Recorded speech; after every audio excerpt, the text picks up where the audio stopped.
So we're back again. We're back again. We got 3 points. What happened your end, bro? Hey, what are you saying? Bro, what happened was what I knew was gonna happen, bro. You know what I'm saying? It always happens against the big six, innit? A draw, 0-0, like I predicted, bro. Nah, we're shit, bro. I can't lie. It was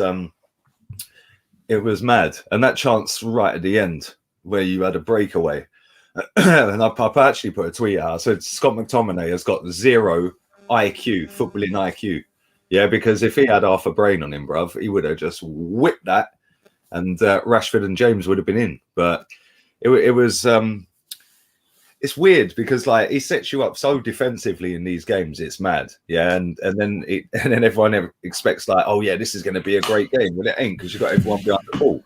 Yeah, and it's just like it's painful to watch. Like, bro, we've been doing it at the start of the season. We're coming out and opening up a bit more now towards the end, but it is depressing when your team don't cross over halfway in it.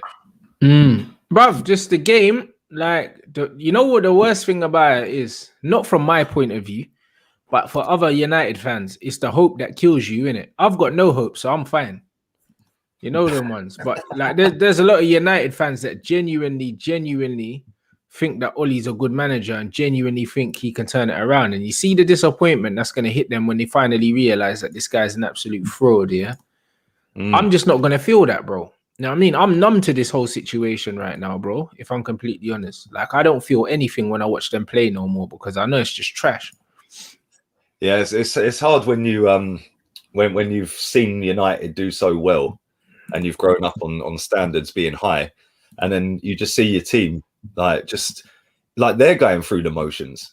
It's like obviously they're still trying, of course, but they're just, I don't know, man. It's just like, I don't know. It's just weird to watch. And I see your manager at the end of the game blaming Chelsea website, blaming this, blaming that, and I'm just like, do you actually believe the crap he speaks? Like, bro, you know what it is, yeah? It's a diversion tactic. I told man already, politician, bro. That's what he does. He's very good at diverting attention away from the shit football that he plays, the lack of coaching, the fact that most of the signings he's made haven't been up to scratch. Like, he's very good at diverting attention away from all of these things. The fact that this guy was talking about a youth team and all of that. The only players he's brought through are Brandon and Mason, he's killing Mason. Mason's getting progressively worse as the weeks go on. And Brandon Williams got a new deal and he's not good enough. Like, do you know what I mean? Like, bruv, there's so many different things that Ollie hasn't done right, yeah? And he's just trying to deflect it away with excuses of Chelsea website, should have had a penalty, or this bullshit. Bruv, he's not good enough in it. And the more he does is he just talks to kind of take the heat off himself because he knows that he's on borrowed time. He knows that he doesn't deserve to be in the job that he's in. So he'll always keep trying to deflect attention away from him. But sooner or later, it's going to catch up with him.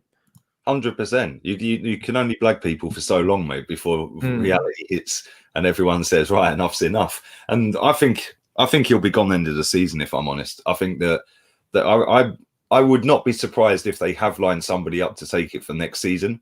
Yeah, and they're just going through the motions with him for now because they don't want to disrespect him. They obviously see him as a legend of the club, etc., etc.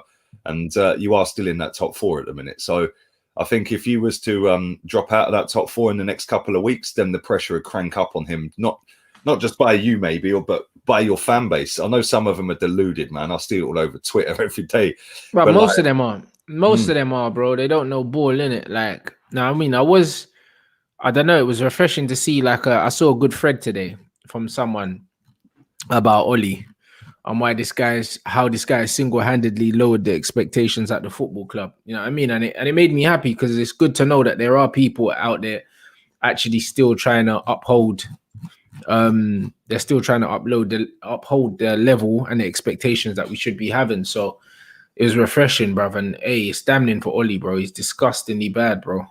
It's mad, bro. That shot that I had to laugh. I nearly spat my drink out when it happened, right? Well, that shot that Fred had where he whipped one and just went wide. And Ollie's standing, a good strike. Thumbs up, smiling like, yeah, it was like he almost celebrated a shot going wide. Bro, listen, he was on the side like, you know, like when you're coaching kids and you ask them to do something and they kind of do it and you're like, oh yeah, well done, whatever. Do you know what I mean? Like, bruv, that's what it was like. It was almost like he was coaching a toddler or something and the toddler tried something Like, bro, it's embarrassing. Like the guy, like just seeing him makes me feel physically sick, bro. Everything about seeing him on the sideline, I hate, bro. Like he's literally the picture, the reflection of mediocrity, bro. You know what I'm saying? Like that's exactly what he is. So the longer he's in charge, boy, the more we're gonna suffer. Like he's by far the worst manager I've seen at this football club. Yeah, it's mad. It's mad. And you went through Moyes and everyone, bruv. Yeah. It's you had Jose. I think Jose actually did well with the squad of players that he had, but I don't think he did well, but I think he did acceptable because he won trophies. You know what I mean? Like this is the longest Manchester United have gone without winning a trophy under a new manager. Like, do you know what I mean? Moyes doesn't count because he got sacked in his first season, but Van Gaal and Jose both won titles in less time than it's taken Oli, and Oli hasn't even got to a final yet. Mad. And if you look at the squad of players you've got now, you should be. Let's be real here. Yeah, like, I know you've got a lot of crap players still.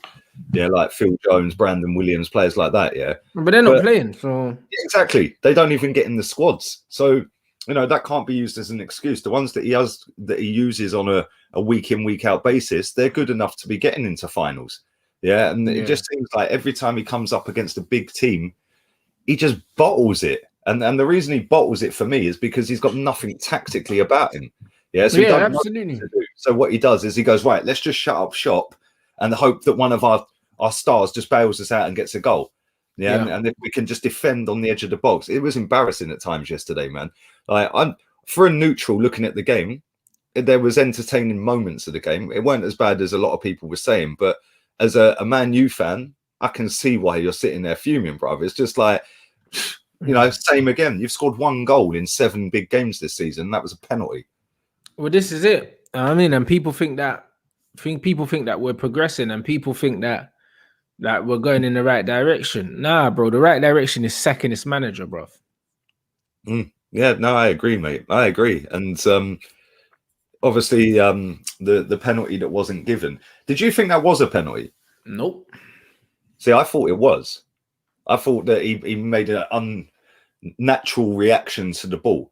Yeah, I don't think so. It wasn't going towards the ball in the first place. Like he's gone to put his arm across Mason Greenwood, and it looks like Mason's kind of nudged it.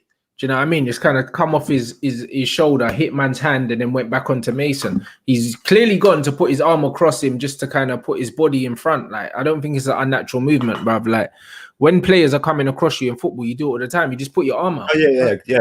Every time. That's all it was. Your arms are up, but the thing is, for me, that's not a penalty, bruv. Like that's never a pen for me. See, the funny thing for me is when he came out after the game and he said, he goes, that decision cost us 2 points today. I thought, no, mate, you had another 90 odd minutes of football that cost you the game today. Yeah, you know what I'm saying, it's like every time I listen to him, right, real talk, right, every time I listen to him, I just think, bruv, you're winging this big time, innit? Yeah, you are proper winging it. And the thing is, the way the club works, your club works, is with the PR, with the media puppets. It's very similar to Arsenal, very similar with the things that they post out there. Today, for example, Smith Rowe, there was a story doing the rounds that it deactivated his Twitter, which it had deactivated. So all the big accounts are out there saying, oh, it's because of its social media abuse and that, blah, blah, blah, blah, blah. Well, a few hours later, he came back. Yeah, so it was like, well, was there just a problem with his account? Because I ain't seen no abuse for him. But because of the whole, oh, this player's being abused, that player's being abused, all of a sudden, that's been peddled out to the masses. And then every time somebody deactivates, it's, oh, Arsenal fans have abused him. Whereas it's the same at United. The PR at both of our clubs is better than our football teams, bruv. Oh, easy. It's mad. It's actually mad. But you've got another game this week, innit? You've got another game coming up quick. Palace, I think, innit? Yeah. Palace and then City, bro. That's mad. Yeah, that's going to be difficult. Yeah, and Palace on Wednesday evening. Wednesday. Palace away is not an easy game either. Nah, and let's be real. The last time you played them, they played you off the park at Old Trafford and beat you quite comfortably. But I just I don't know what to say, bruv. Real talk. Like, I just look at you lot and I think, like, I'd rather be where you are in the league, but at the same time, you're not going to win it. So does it No, really no, not at all. Not at really all. We're matter? not even close to winning it. Yeah, does it really matter whether you finish second, because second's first loser, isn't it? Yeah, And exactly. And like, Jose finished second, but Jose won us 2 trophies. So finishing second with Oli still, like, bruv, it's nothing to shout about.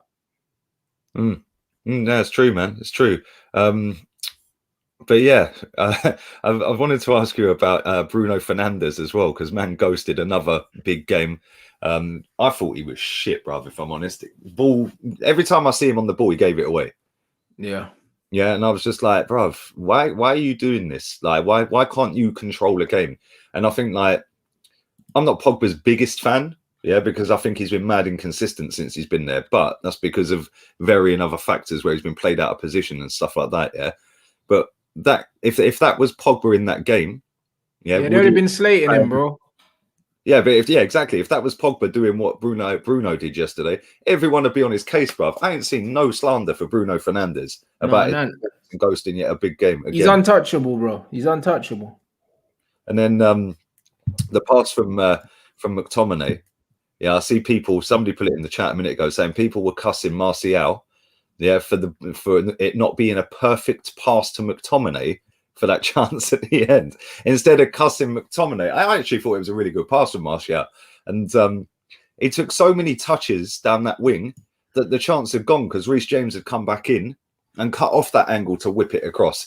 And if he had half a brain, bruv, he would have stuck it on the plate. If that's De Bruyne, that ends up in the back of the net. With McTominay. Yeah, the McTominay chance. If that's De Bruyne, well, you mean the pass where he could have passed it to 3 men? Yeah, I think it was. Rashford. It was Martial, Rashford, and Dan James all running through, and he couldn't hit one of them. Yeah, he took so many touches on it. And the funny thing is, McTominay's arse, bruv. I've been telling people as well. It's another one that he's another player United are trying to sell to us with their PR. Do you know what I'm saying? Oh, he's one of our own, and that McTominay's arse, bro. Do you know what I'm saying? He was one of our worst players in the pitch. Oh, all day long. Him and Bruno were shocking. Him, Bruno, Rashford, they were trash. All of them. Do you know what I mean? Dan James was trash as well. Do you know what I mean? Mason was one of our better players and Oli took him off. Yeah, do you know what I mean? Fred was our best midfielder and people will still criticize him. I like Fred.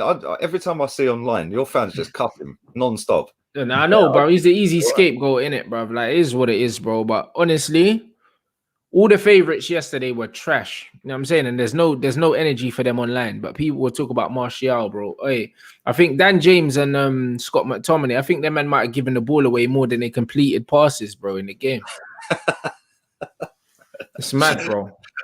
It is mad. And the thing is as well, is like, you just look at it and like anyone with half a footballing brain, when that ball's being passed to McTominay and he's running, he can obviously still run in a straight line and have a look over to the left, yeah? And see Rashford's on his bike, James is on his bike, Martial's carried on after he's passed the ball to me. And he knows that Rashford is going to outpace the guy he's about to overtake. Yeah. Just whip it. Yeah, just get enough purchase on it. And if it misses Rashford, Dan James is flying in at the back stick anyway. And by the time he got it out of his and then passed it, Reece James was tucked in and cut that angle off. It was the funny thing about it is, between Rashford and Dan James, they've got the pace, but they don't have the touch. Even if McTominay could have played the pass into them, I believe that they would have either miscontrolled it or like over hit the touch anyway, bro, because they were going at some speed. Do you know what I'm saying? And I don't think there's much they could have done anyway. But for me, it's a simple pass. All day long. It's a very simple pass here. You either play it across, or if you're smart, you could have just played it into one of their paths, man. Because the speed they were running at, if you just play it slightly ahead of them, they don't need to adjust their body. Like that was poor. But McTominay shit. I've been telling people, and they keep trying to talk this guy up. He's terrible. Yeah, do you know what I'm saying? And that's just what it is. And the thing is, with our fan base, they love to protect the wrong players, bro. Do you know what I mean? It's either protect everyone, or listen to the criticism that everyone gets. But as soon as them man's favorites play shit, they don't want to hear it, bro. The man want to play Martial all the time, bro. Same at Argath. Granit Xhaka, the amount of Granit Xhaka appreciation posts I've seen. It's just like, did people not see what we see. I don't get it, bruv. It's like, you know, Granit Xhaka's had a couple of good games, and all of a sudden he's Pirlo again. It's like, no, this guy has been at this club 4 years, and we've been Europa League since he got here. Yeah, there's a reason for that. You know, when he was running for the Tillemans goal at the weekend, like it was like, you know, when a lorry's reversing, it's just going beep beep, bro. Yeah, that's Granit Xhaka when he's running in forward. All he does is so slow. Then it's like, how can you have somebody that slow in midfield? Yeah, Yuri Tielemans is not the quickest, and the way he got away, he had man looking like, had man looking like Sonic the Hedgehog. It was a mad thing, and he's not even that quick, innit? Like, but and that's I don't the know, thing, man. You're going to be that slow, yeah. I look at it and I think, okay, cool. There's so many slow midfielders, but there's so many slow midfielders that are technically so good, it is unbelievable. Yeah. You know, Santi Cazorla wasn't very quick, but he wasn't quick at all. Yeah. Granit Xhaka's got no technical ability and he ain't got pace. So it's like, I just think, like, why'd you get picked by four? He's very basic technically. I wouldn't say he's got no technical ability, but I think he's very limited in it. I think if he wasn't left-footed, I don't even know. You know what I'm saying? I think that must be the only thing that man's got in it. But for me, yeah, he's so meaty. He's basic. No, it's mad. He's crap, bruv. Him and Danny Ceballos together are useless. Him and El Neni together are useless. And the thing is, like, man were cussing me at the weekend yesterday because that first, I said we were winning at half time 2-1, and I said that was boring. I said we were shit in that first half. It was boring. People go, how can you say it's boring? We're 2-1 up. I said, yeah, we were shit up until we got that equaliser. Yeah, we did literally nothing. I don't think the keeper had to make a save. And then the second half, it was like somebody flipped a switch at the second half because we upped the tempo, quick one-touch passing, pass and move. And albeit we only scored one more in the second half, I thought we played wicked in the second half. Then it was just like, but people just see, we've got 2 goals. You were moving the ball well in the second half, man. I can't lie. You lot were doing your thing, man. You know what I'm saying? And that's just what it is, man. Like, in moments, you lot look decent in it. That's one thing I can say. My boys, I can't see it, bro. Like, I'm drained. Like, even in my group chat today, my best friend is like he's one of the most optimistic football fans, Like, he was giving Oli a chance well after I was cussing him, and he's broken now. He was like, yeah, yesterday was the final straw. Like, I'm done now. Do you know what I mean? Like, we've hit a wall. We're not getting over it. You know what I'm saying? And I saw this coming a long way away, bro. And our players are considerably better than yours. Yeah, it's mad. It's actually mad. And the funny thing about it is, right, is like both of our clubs are underachieving. Yeah, for the talent in our squad. Our squad's worse than yours. Yeah. Oh, much worse. We've still got a squad that should not be sat down in 10th place. And like, it was the funny thing was, right, as soon as the game finished, because there was 7-minute stoppage time, right, the game literally finished just as Tottenham kicked off. Yeah, like 2:00, right. There must have been a mad amount of people sitting on Twitter and all these other sites going, we're above Tottenham. By the time they finished writing their tweets, Bale putting 1-0 up in it. Yeah, but that's all our fans care about. We're above Tottenham. We're above Jose. Oh, yeah, we've just won. Everyone, it's all great again. It's not. We're 10th. We've lost 4 games less than West Ham. 4 games more than West Ham. Yeah. West Ham have got 4 goalkeepers in their squad. One of them was a fucking Arsenal reject. Their mate. West Ham are doing well. One thing I'd say is the Premier League table this season is a weird one. You know what I mean? It doesn't really reflect. It reflects that it's been a strange year, innit? If you look at it. Obviously, Leicester always there or thereabouts, but Aston Villa and West Ham, you never thought they would have been anywhere near the top 6, really. Do you know what I mean? It's both nearly got relegated. But that's what I'm saying. It's weird, brother. Look where they are now. So, as much as you're saying you shouldn't be down near 10th, bro, it's just been a weird one.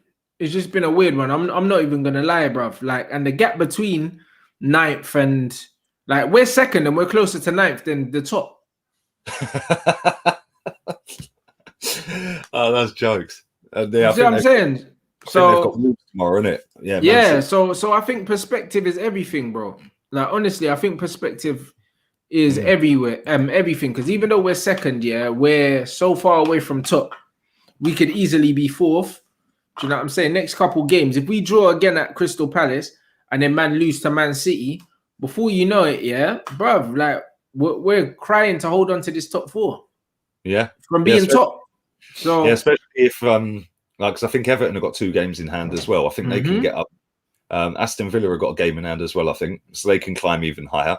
I don't know who they've got as games in hand, but then you got Chelsea. They've not lost since Tuchel's been there. Yeah, they haven't. They beat Atletico the other day. That was impressive as well. It was. They're doing all right. And then you look at the fixtures you lot have got coming up. You look at the fixtures we've got coming up. Well, real talk here. This ain't a piss take either, because you know my thoughts on this manager and my team and that. Yeah, real talk, right? You lot could finish way down that table. You know, you could finish like 6th, 7th with your. I know that. And our fixtures ain't that much easier. We've still got Everton, Chelsea, Spurs, West Ham, Liverpool. You know, that's like nearly half of the games that we've got left. So we could potentially either drop right down to about 13th or 14th, or we maintain, or we could potentially get 4th. We ain't getting 4th. I already know that. You're not getting 4th, but it comes down to fixtures, it comes down to injuries, and then it comes down to form, innit? Our form's not good. I think that's what 4 wins from 9 or something like that. I think 4 wins from the last 9. That's not really great, especially at a time where we're meant to be getting into the business end of the season, bruv. You know what I mean? And as he said, Lingard's got more goals and more goal contributions from open play than Manchester United against the top 6. That's mad. Now I'm saying, and Lingard, I always said Lingard's one of them players. He's a big game player. He always has been, bro. He scored in cup finals for us. Like, but he used to always fucking score against us, dance floor, and against you lot as well, bro. Like, honestly, I rate him, man. I've always rated him. The thing with Lingard, is Lingard's actually very good. Yeah, he's a very good The club would just let him down, bro. Yeah, but I think that Man United, if you want to be that top team and be back to the glory days, he ain't good enough. Yeah, he's better than McTominay, though. Yeah, exactly. I mean, he's better than Daniel James, though. Now, then he's good enough. Yeah. He's better than James. He's better than McTominay. So as much as man say, if we're going to be top, he's not good enough, bruv, he's better than man that are playing for us every week. Well. He's better than them. Yeah. And that's what I'm saying. And that's what I mean about politics in football. That it's some joke thing. We literally got rid of Angel Gomez, yeah? And now we're bringing through that little kid shoulder and that. He can't beat, bro, he's tiny. No, I mean, it's just like, bro. Did it go Sporting Lisbon or somewhere? No, he got Boa Vista, I think. And he's doing bits in Portugal, but it's like, bruv, Angel couldn't get a game. And we got a little shoulder in. And as much as I like him, do you know what I mean? He's nowhere near ready, yeah, to be playing first team for us. Like, we can, like, nowhere near. Do you know what I'm saying? Like, it's good that obviously United are blooding him for the PR thing, yeah. But even next season, he's not going to be in the first team. Do you know what I mean? He's one for like 2-3 years from now. You know what I mean? And that's just what it is. Yeah, that's one that needs to go on a loan for a season. Yeah, absolutely, absolutely, bro. Maybe potentially loan again, or if you think he's ready, you bang him in. But you can't throw him in and expect. He's not ready. Do you know what I mean? Yeah. The geezer just turned. I think he's 17 or something, and he looks like a 12-year-old. Do you know what it is with players like that? Yeah, if you think they're ready, cool, yeah, right. But you can't put them into a team that ain't that great. You got to put them into a team like Man City. Yeah, you have to put them in a fluid team that's got a system, and then they just come in and they fit in. Like, I think he came off the bench the other day and touched the ball like 4 times or something like that. Like, legit, I don't know what this club are playing at, bro. There's no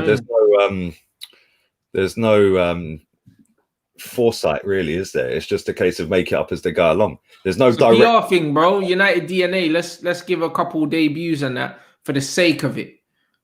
Yeah, you know what I'm saying? I can't give man credit for Diallo, blood. We spent 40 million on him. Of course, you got to fucking integrate him in the first team, bro. He costs 40 M's. That's mad. And the thing is, when you give somebody a debut like that, doesn't matter what happened in the game, everyone will be talking about the debut of the player. Yeah, and they'll be going, "Oh yeah, look, he's coming on," and they forget about the other 85 minutes or the other 80 minutes or whatever, because then all the hype is about the new kid. Yeah, and a lot of clubs do this shit. This question for you, I think.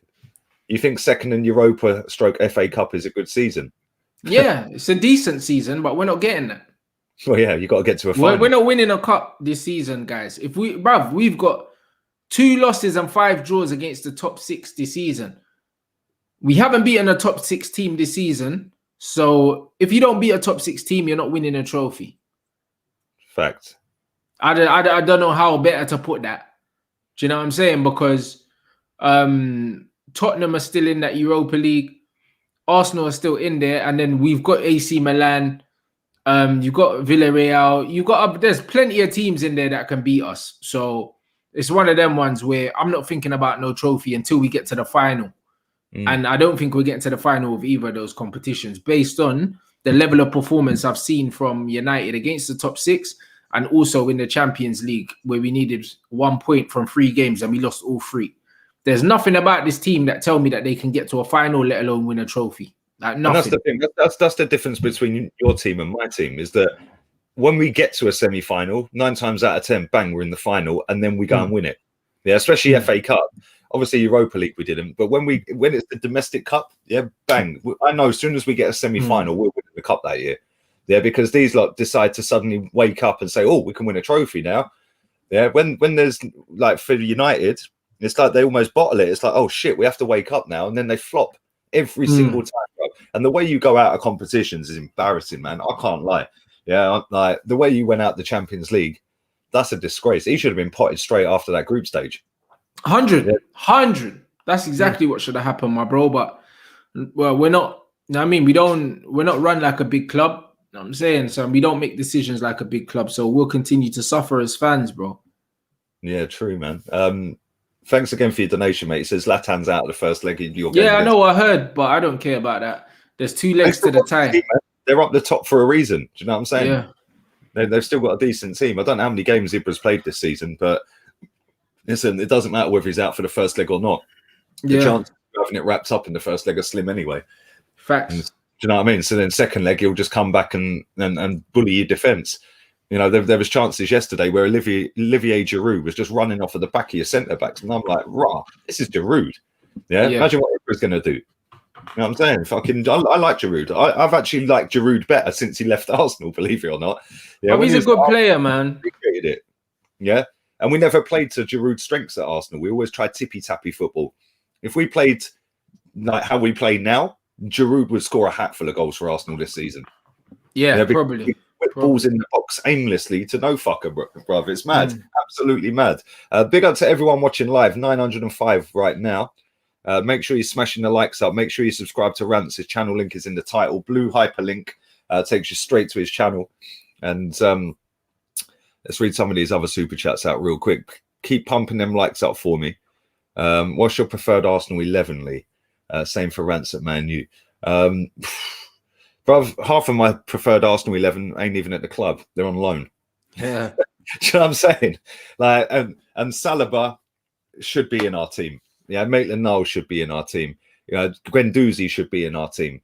3 players right there that should be walking into the starting 11 every single week because they show. For me, I would rather see Saliba make mistakes as centre back rather than watching fucking Rob Holding stinking it out for 6 years, making the same mistakes. Yeah, and getting a new deal out of it. I'd rather see Guendouzi making mistakes and learning from it than watching Dani Ceballos fucking head Benfica clean through on goal. Yeah, if that was Guendouzi, they'd want his head on a stick at the Emirates, bruv. Because it's Dani Ceballos and he's Arteta's guy this season, he gets a pass. And he got out of fucking jail with Aubameyang scoring in the death. So yeah, it's hard to give an 11, man, because my goalkeeper plays for Aston Villa. Yeah, you know what I'm saying? Although Leno's been the least of our worries, he's actually had a very good season, to be fair to him. But Martinez is 2 clean sheets away from equaling an all-time record at their club for clean sheets in this season, bruv. In his first season for Aston fucking Villa. Yeah, like, come on, man. Big up to Jason as well. I agreed that Bruno had a bad performance against the top 6, but we sit back when Pogba ain't there. And he's the only he sits back when Pogba ain't there, and he's the only creative outlet. Well, that's down to the manager then, because the manager's got to be telling him, "We'll get further forward." And if he can't play him where he but the thing is, he doesn't sit back. He don't sit back at all. That's the problem. Do you know what I mean? That is actually the problem. When you look at it, bro, his average position is the highest on the pitch every game. And it was the same last game as well. Highest average position on the pitch, higher than our strikers, bro. And the thing is, who's creating the chances for the strikers if our creative midfielder, and I say that very loosely, yeah, is in the box all the fucking time? Who's playing the pass? Yeah. Who's playing the pass? This is the thing. If like, listen, you watch United more than I do, mate. So you're obviously going to know where everyone is on the pitch. Every time I see Bruno, yeah, is either just outside the D, yeah, or is on the wide left. He's on the wing, yeah. Every time I see him, yeah, I'll never see him in that centre circle in your own half where Pogba would be driving forward and putting the killer balls in and stuff like that. I always see him just kind of floating around that number 10 left side, right side. You know what it is, yeah? He'll play on the edge of the box. He might drift out wide, and what he does is he kind of dinks in these balls into the box and stuff like that. And if someone gets on the end of it, it goes down as a chance created, and it looks great on the stats. You know them ones. But like, how many perfectly weighted passes that you see a my man play through to the strikers to put them clean through on goal? None. Yeah. You know them ones. This is just what it is. And that's why I say, yeah, when people say our most chances created in the Premier League, what are the quality of these chances, bro? You know what I mean? And also, when he's the only player, yeah, that is the creative outlet in the team, his numbers are going to be good by default. You know what I'm saying? Most teams have about 4 or 5 different players creating chances. We've only got Bruno. Who passed the ball? Do you know? I can't even remember. Maybe somebody, if you don't know, will know. Who passed the ball to Fred for that shot yesterday? I'm not sure. Because that goes down as a created chance. It does, yeah. And I'm not sure who it was, but I don't think it was Bruno. Do you know what I mean? But that's chance because he's just pinged and he's just, bruv, he's come inside and then whipped it wide, and it will go down as a chance created, bro. A chance created is literally the pass before the shot. That's all it is. Yeah, I'm saying, and it's not. If you cross the ball into the box and someone gets a touch on it, it goes down as a chance created. It doesn't matter how good the cross was. So that stat is bollocks. Do you know what I'm saying? And that's why, because of it, it paints a false picture of what kind of player you're actually watching. Yeah. I mean, when you see most chances created, most goals scored, you're thinking that you're watching like a Grealish or something. Someone that's carrying the ball, sliding the passes through, like, brother, and all that. Brother, you're not watching that. When you actually watch the game, the picture that you see, yeah, don't reflect the numbers, bruv. It doesn't reflect it. And that's always been my biggest criticism, but people don't want to fucking hear it, bro. You know what I'm saying? All these men care about is fucking stats, bro. I'm sick of it. I'm actually sick of it, bruv. If you actually watch the game, yeah, them numbers don't reflect man's performances. They don't. 100%. Did you see the pass that Kevin De Bruyne played to Diaz with his left foot for the goal? Yeah. That's what a fucking assist looks like. Bruv, the one he did to John Stones with the outside of his boot the other week. Bruv, yeah, that's what an assist looks like, bruv. Not these little fucking lofted passes into the box, yeah. We'll just clip it in there and hope someone fucking gets on the end of it. Bruv, I'm tired, innit? Like, that's not what creative midfielders do, blood. You know what I'm saying? Like, our system's shit. Do you know what I mean? But there's a lot of accountability that's not being taken in this football team, bruv. And the manager's just letting these people get away with it, mate. No, it's true, man. It's bruv. If these created chances, as they're called, were so fucking great, there'd be assists. It's true. You know what I'm saying? It's true. It's true. Because men are not out here missing bare one-on-ones, you know. Do you know what I'm saying? Like, I remember Rashford missed a couple one-on-ones, one game. But other than that, I'm not seeing man getting put through clean on goal, whites of the keeper's eyes, and missing. I've never seen it, bro.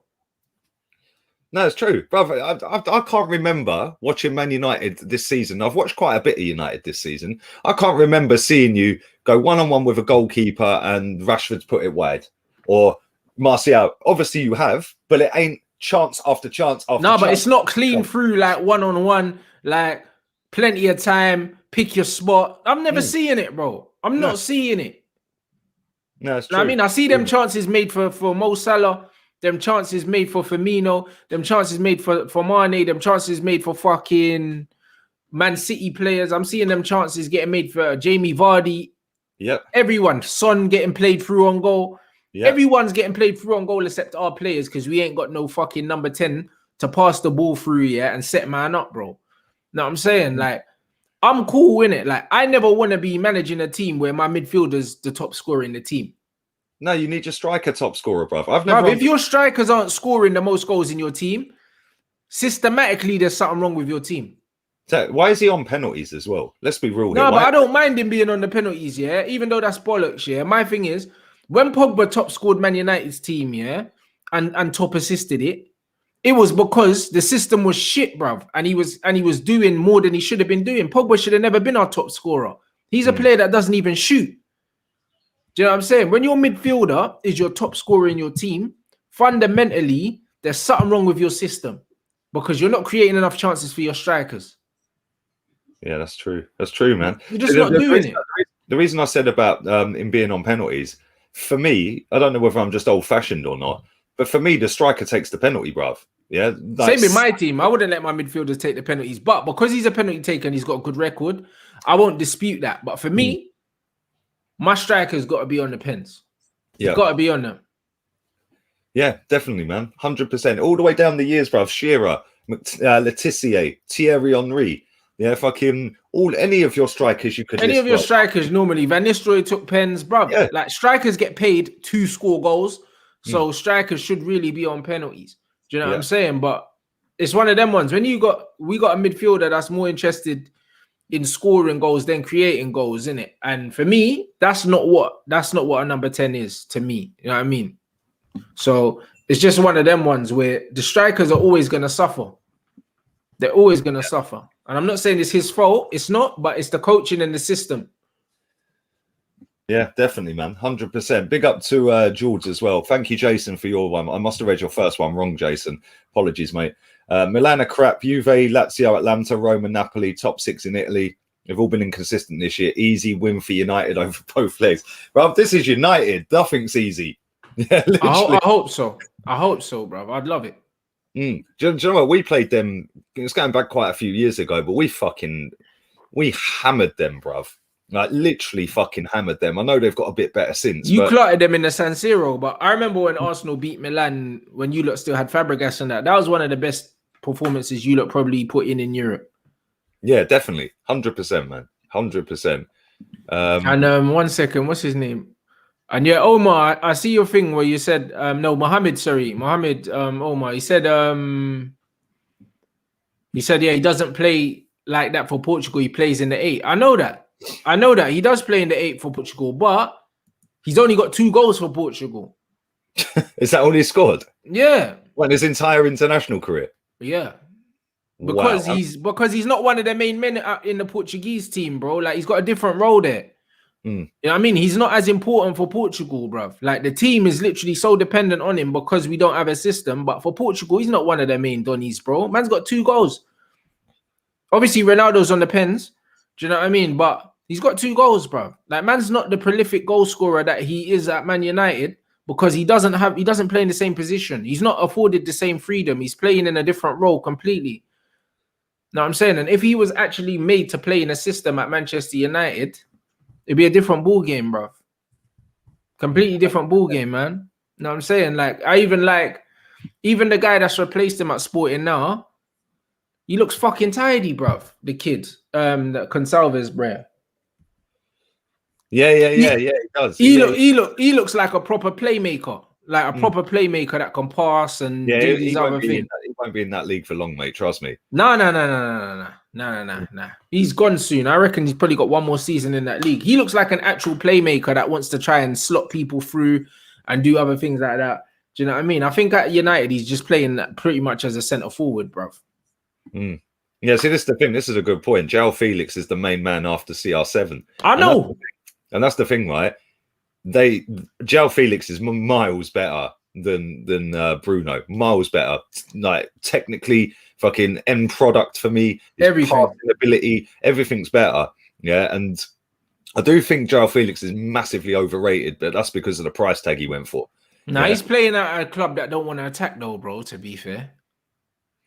Maybe, but fucking, I don't know, man. I just think that he's one of the hipster choices because he cost 140 million quid or whatever. I know what you mean, but João Felix is quality, bro. And I mean, and even Bernardo Silva for Portugal as well is is Oh, higher in Bernardo, the pecking order. but He's higher in the pecking order as well. But that's the thing. You put them 4 players together, Bruno, Silva, and these 2. Yeah, Felix, and obviously Ronaldo's still there. Boy. Yeah, Bruno's not the top boy. Yeah, no, so not Bruno has to take the back seat. Yeah. Somebody put a comment in saying Bruno has to behave himself when he's at Portugal. Exactly. When he's at Man United, yeah. Yeah, he can't be shouting and pointing at CR7 and Bernardo and them. He can't. He can't do that still. He can't do that. He can't do that around them, man. I can't lie. He can't. You know what I mean? No. Like yesterday, when he played Rashford that shit pass and he started shouting at people, he can't do that at Portugal. Yeah, there's that comment. He has to behave himself. Yeah, like he can bully man, yeah, at United because there's bare man, yeah, that ain't got the personality to be at the football club. Do you know what I mean? Even some of the players I like, they ain't got the right personality in it. Like they don't have the right personality.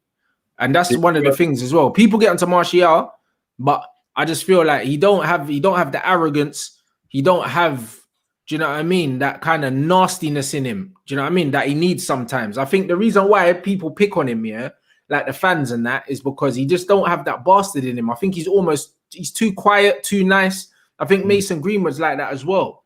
Do you know what I'm saying? Like he's a bit too introverted and too quiet. And I think when you're at a big club like that, you need to have a bit about you. But do you think that is why he is like that, though? Because it is Man United. He knows the history of the club. He's grown up at the football club and come through, obviously. And maybe he's thinking, well, this is fucking Ollie Solskjaer. Like, he obviously... Mason. Do you think it's that, maybe? Who, Mason? No, I just think Mason's just an introvert. He's just a quiet lad, innit? Like, you can see, like, when he got subbed off, he was our best attacker. He got subbed off in the game, and he was fuming. He was fuming. He didn't even go over to the manager, but he's not the kind of guy that's going to make a big, like, deal out of it. Do you know what I'm saying? He's not the kind of guy. He'll just shake his head, sit down on the bench and kind of get on with it. Whereas other players, you know what I mean, would have been a bit more verbal about, like, their displeasure at being taken off. So I just think that the whole balance of the changing room is mad, because it's like, even after the game, I think the manager said something, the big personalities in the changing room, and he said Harry Maguire, Shaw and Bruno. And I was like, Shaw? Like, bruv, Luke Shaw's playing well at the moment, but he's not a big personality. Did you see the interview after the game? Yeah, it was like he didn't. I just sat there. I was like, he said something about what did you make of the penalty? And he was like, yeah, it was a penalty, blah blah blah. And then he started going off that the referee said to Harry Maguire. Yeah, Maguire came out today and said that that's bullshit and that Shaw misheard it. You know what I mean? Now, bruv, the whole thing's a circus, mate. Harry Maguire is not a big personality, bro. He's a fraud. He costs £85 million. He's been relegated 4 times. He's a shit football player. Man got relegated twice in the same season with 2 different. He's a terrible football player, bruv. Like, honestly, like, I don't get it. He's rubbish. And Ollie's brought him in and given him the armband. That's a sackable offense on its own. You see what I'm saying, bro? Because, bro, you see, that level of misjudgment shouldn't be made at the top level. Yeah, especially. And how could he come in and be one of the senior members, and one of the big personalities at the club, bro? He's not a captain. He hasn't got it in him to be a captain, bro. He doesn't have it in him. It's been forced upon him. He's not good enough as a player, one, and he don't have the natural leadership qualities within himself. It's crazy.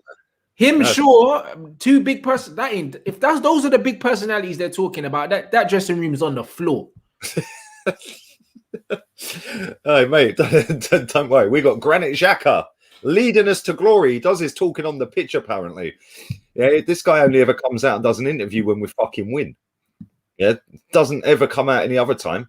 Yeah, joker. Big up to Brandon for your donation, man. Cedric was exceptional yesterday. He was.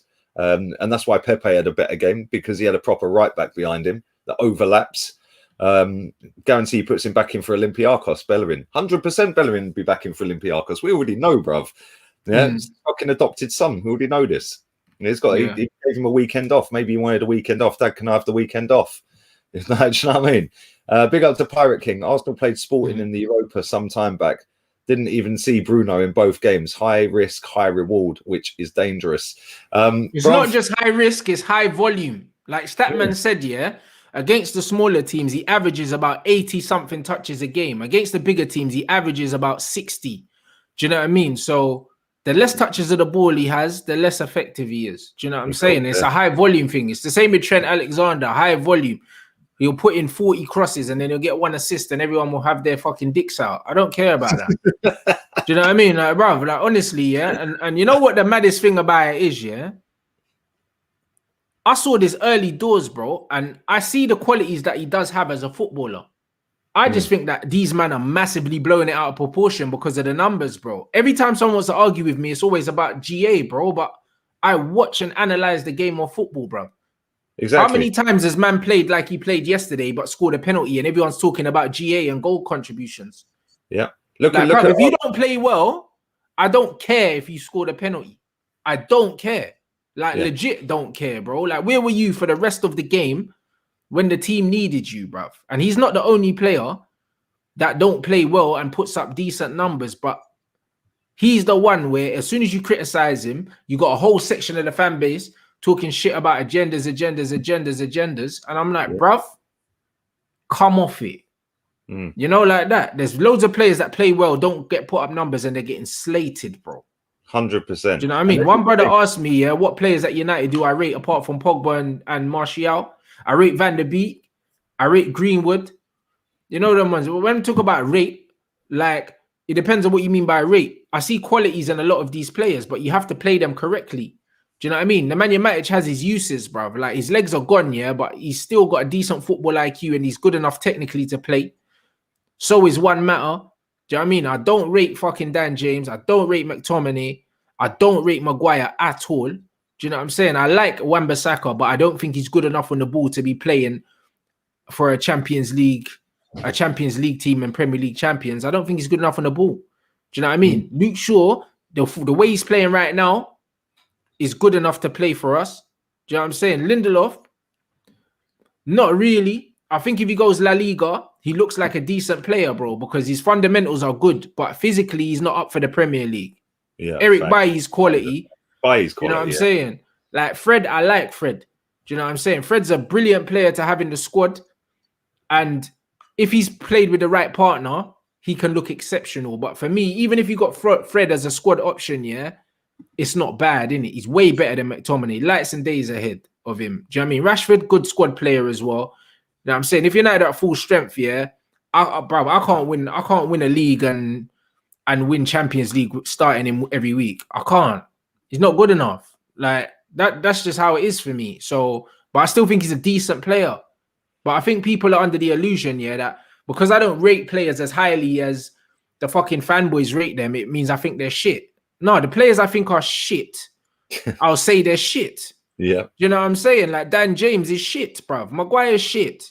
You know what I'm saying? That's it. Like McTominay for me, yeah, he's on the borderline of shit. He's got his uses in the squad, but for me, like, I don't know, bro. Like, he's not a Man United level player, bruv. 100%. He could be in the squad, like he could be Mansfield Jones, innit? But he wouldn't even be first off the bench for me. He might be third off the bench. Yeah. Man said talk about Chelsea. What's to talk about? You've got a good manager. I like your manager, bro. No, they have got a decent manager, to be fair. And do you know what? I think that he's come in there, and I see him in the game yesterday.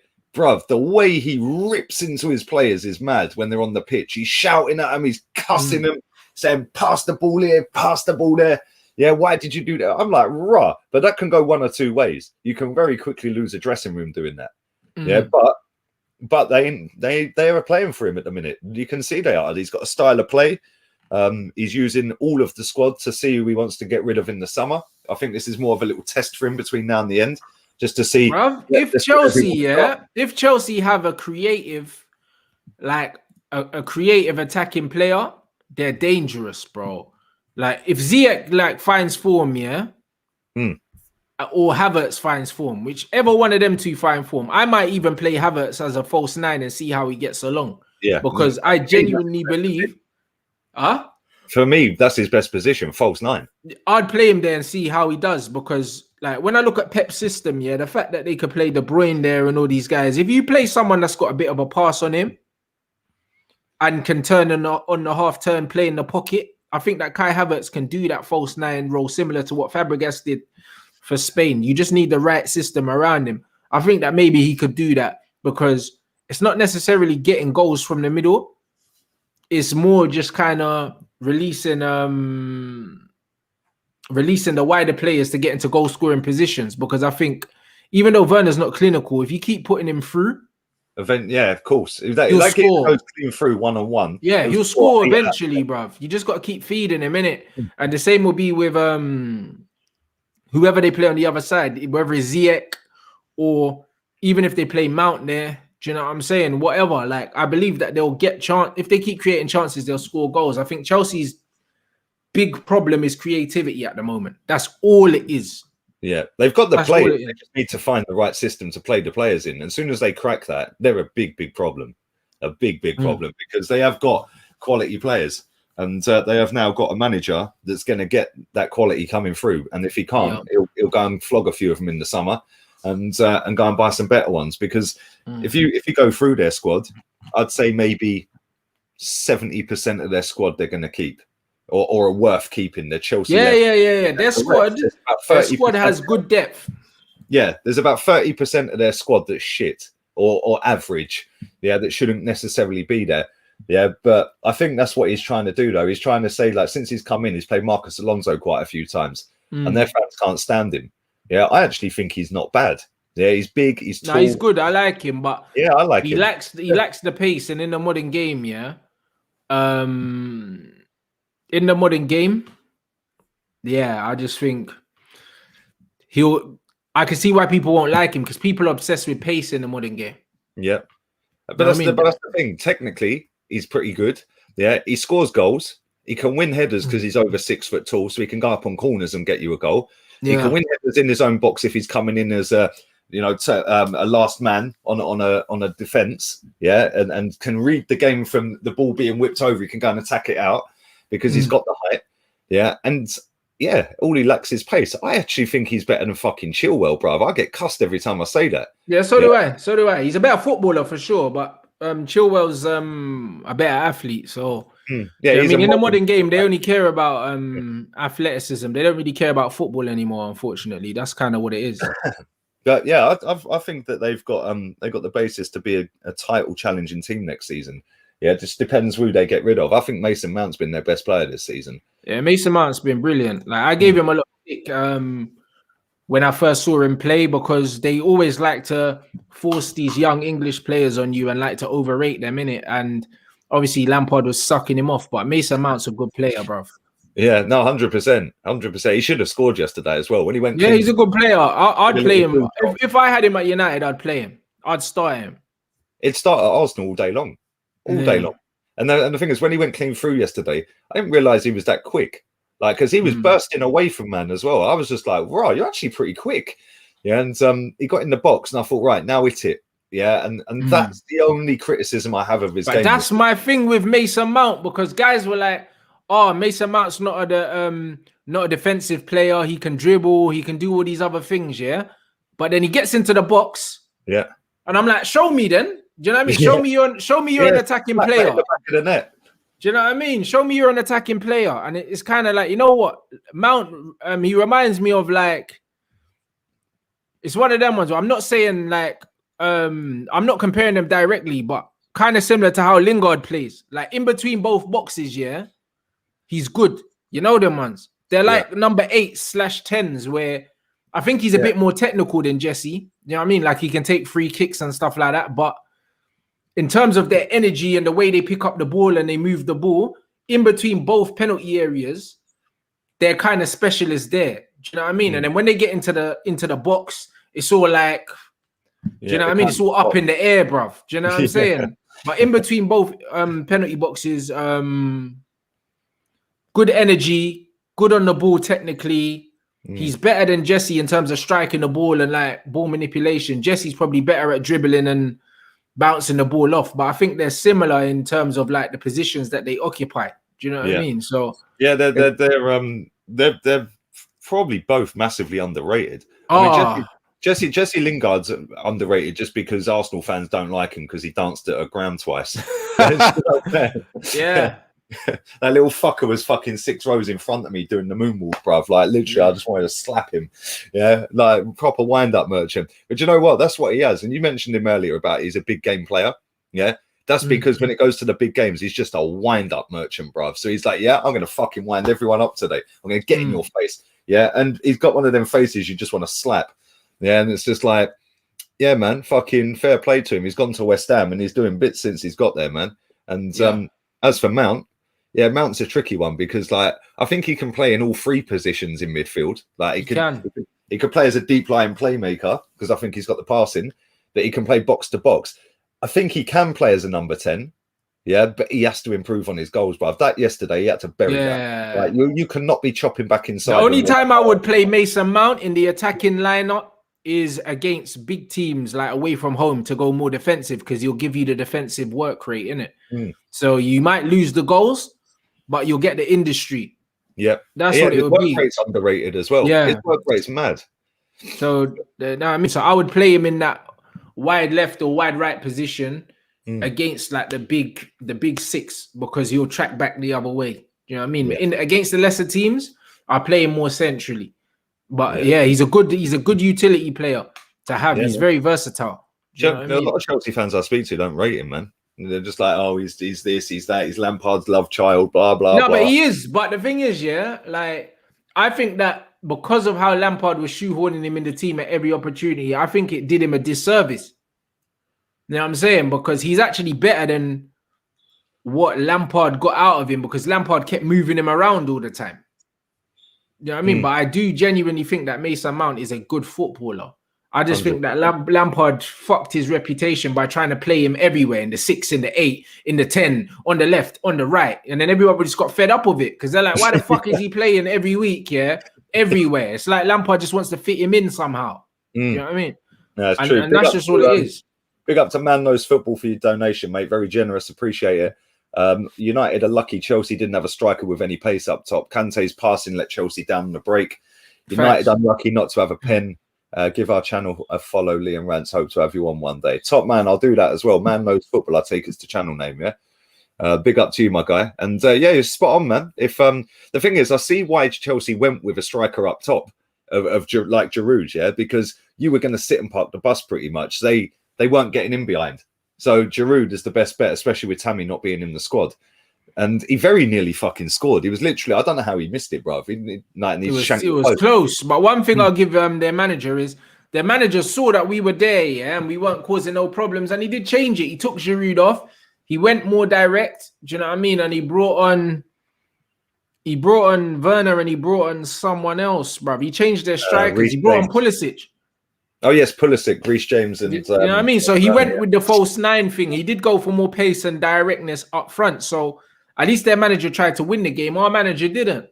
So it's one of them ones. I think it's very clear to see that Tuchel were going for a striker in the summer. 100%. I've said to every Chelsea fan I get on with that, like, if they had an elite level striker up front this season, yeah, Lampard would probably still be in a job, number 1. But number 2, they'd probably be in a title race. Yeah, because they have got a quality squad. Yeah, and if they had an Aguero up front this season, I know he ain't been great and he ain't been playing really, and he's been injured in that. But if they had Aguero up front this season, they'd be in a title race, 100%. Yeah, because Tammy Abraham just ain't fucking good enough, bruv. Yeah, he's not a Chelsea level striker. Yeah, he's a good striker. Yeah, but he ain't a Chelsea level striker. He's more of a Crystal Palace. Yeah, absolutely. You're spot on. Like you're spot on. That's his level. Yeah, not a shit footballer. Yeah, but he can't fucking header a ball and he's 6'4". It's mad, isn't it? It's mad. Hey, listen, we're going to wrap this up in about 1 minute. Make sure you slap the likes up real quick. Make sure you subscribe to Rance's channel. The link's in the title. And what you got coming up, man? Live with Cheeky Sport Joe at 6 and then live with James at 7. So 2 back-to-back shows on my channel this evening. There you go. I'm chilling for the night. Turkish is not available this evening. So I'm just going to be chilling. So anyone who's waiting for that, don't bother. And one more thing I want to end this show on real quick, yeah? Lee Mason. What was he doing, bruv? with that free kick that he gave, then he didn't give, or he didn't give it, then gave it, then didn't give it. What the fuck was that all about? But I'm done with officiating anyway, bro. You know me already. I'm done with it. Like honestly, the game as a whole is in a place that it's oh man, it's a long way back in it. It's a long way back, man. The officiating, the VAR, the way people are consuming football, the fucking stats, everything, bro. The game is sideways. This, bro. The game's, bro. It's in the bin. You know what I mean? Like all of it, bro. Like bin VAR. I mean, mic the refs up so we can hear what they're saying. Do you know what I mean? Because some of the things are farcical, bruv. Like, I mean, I'm watching the Six Nations and that. The referees are mic'd up. You can hear all the communication. You can hear the communication between the refs, the officials on the side, everything like that. In this fucking football game, you don't know what's going on. Yeah. Do you know what I mean? Like, bruv, there's so many. There's so many things wrong with this game. The thing is, the referee in rugby as well. Yeah, he is like respected by the players. Yeah, because and when you know that the general public are watching it on TV, none of these players will be running up saying "fuck off" and this and that because there's kids watching and that, isn't it? Yeah. Right. And they won't be doing that, which will make the referees have more authority. Number one. Number two, it'll let us hear what's going on and how they've come to their decision, their thought process. Yeah, we're still going to argue about it. We're still going to have debates about it. But at the end of the day, bruv, this whole VAR said when it first came in, it's not a matter of fact. It's a matter of an opinion. And all you've done is take the opinion away from the ref and give it to somebody sat in a fucking trailer in some park somewhere or whatever it is they're doing. Yeah. So it's still an opinion. And then next week, it's the same situation happens again, but it's a different person in the studio doing the opinion, and he's got a different opinion.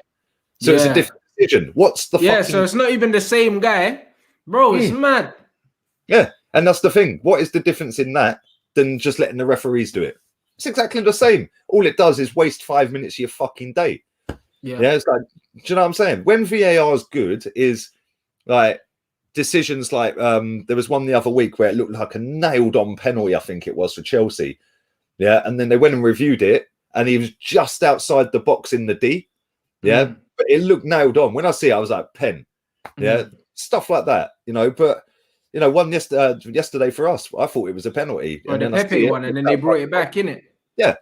So because I thought it was the first guy that hit, the second guy that hit him. Yeah, but it was the first guy, and that's what I mean, and that's why VAR is good for stuff like that. Do you know what I mean? But it has to be something like that, bro. It has to be where the referees genuinely aren't sure. Man, not going to VAR for everything. No, it's pathetic. You know, like that. If it's a fucking penalty, then cool. You know what I'm saying? But, bro, it's just like this VAR thing is just banter to me. You know what I mean? The offside thing, is annoying. Scrap that. Oh, what, putting the flag up 40 minutes later? Yeah, bro. All of it. For me, for me, it's like, the human eye, if the human eye can't detect the offside, it ain't offside, bruv. You know them, man. Because if there's not clear daylight, between the two players, it's not an advantage. Exactly. It's not an advantage, bro. Do you know what I'm saying? It cannot be an advantage. If I'm leaning forward, and my shoulder is ahead of your fucking hand or something, I'm not offside, bro. I mean, that don't make no sense. If there's literally no clear daylight between the two players, there's nothing in it, bro. You know what I mean? Like, I'm tired of it, bro. Because they said that they wanted to make sure that the offside rule was in favor of the attackers, so we scored more goals. But then now you've added in this VAR. This VAR offside thing's taking away more goals. Yeah, and it's taken away the excitement of celebrating a goal as well. Bruv, even the Giroud overhead kick, bruv. Man was waiting for 5 minutes. Oh, that was fucking pathetic. Before they could celebrate. And do you know what the madness was as well, right? That looked well offside. So fair play, they got it right, because it looked. But why did it take so long, though? Exactly. All you got to do is flip that around to the reverse angle and see, bang, 30 seconds, job done, penalty. Bruv, you can see that the Atletico player played it, so it's not offside. It didn't take 5 minutes to work that out. Yeah. And why in Europe do they not show you the replay of it on the screen? Yeah. Like in the league here.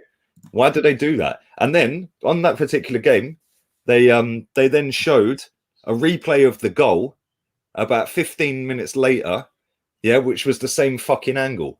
And then near the end of the game, they then showed the reverse angle. I was like, are you taking the piss? Like, why are you trying to hide that? And how did it take 5 minutes? Like, it just makes no sense. The whole fucking thing is a farce, bruv. And that fucking Lee Mason, yeah, I'll tell you what, he was supposed to be the fourth official for the Liverpool game last night. And apparently he had an injury sustained in the game again that he fucked up. Yeah, of course he did. Yeah, man fucking got told, yo, stay at home, bruv. Yeah, because... man, they're embarrassing, bro. Like I'm genuinely tired of it.